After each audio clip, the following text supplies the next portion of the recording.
2 दिवस झालं रेसिपी वगैरे काय बनवायला वेळ भेटलेला नाही. पण मी माझ्या बहिणीच्या गावाला कोल्हार या गावामध्ये आलेले होते. तर मग एक व्हिडिओ मी आधीच टाकलेला होता आणि त्याच्यानंतर मी आईचं माझं ऑपरेशन होतं, त्यामुळे मी ऑपरेशन आईला झाल्यानंतर भेटण्यासाठी आलेले होते. आणि आस्था हॉस्पिटल श्रीरामपूर येथे हा दवाखाना आहे. खूप छान असा दवाखाना आहे.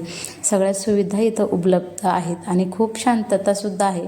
आणि म्हणतात ना, आपण चांगलं असलं की सगळे चांगले असतात. आणि सगळे लोक इथं पेशंट वगैरे नातेवाईक सगळे प्रेमळ लोक आहेत बरं का. मला हा भाग इकडचा ना, नगरच्या पुढचा भागच मला सगळ्या आवडतो. आणि सगळे माणसंसुद्धा चांगले आहेत. इथं ना दवाखान्याच्या समोरसुद्धा सगळे शांतता आणि निसर्गरम्य असा हा दवाखाना आहे. बरं, मला एक बोलायचं आहे. वेळेनुसार घेतलेला बदला कायम लक्षात राहतो.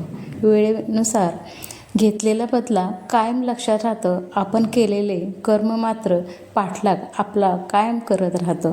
नशीब कितीही बदलण्याचा प्रयत्न केला तरीही कर्म मात्र बरोबर उभा राहत असतो. नशीब कितीही बदलण्याचा प्रयत्न केला तरीही कर्म मात्र बरोबर उभा असतोच. नशिबाने दिलेली साथ, केलेली मेहनत नेहमीच उपयोगी पडते. पण तुम्हाला ही कविता जर आवडली असेल ना, तर मला नक्कीच कमेंट करा. आणि माझी आईसुद्धा खूप खुश होते मी आले होते म्हणून. आता मला घरी जायची तयारी झालेली होती बरं का. आणि तुम्हाला हा ब्लॉग कसा वाटला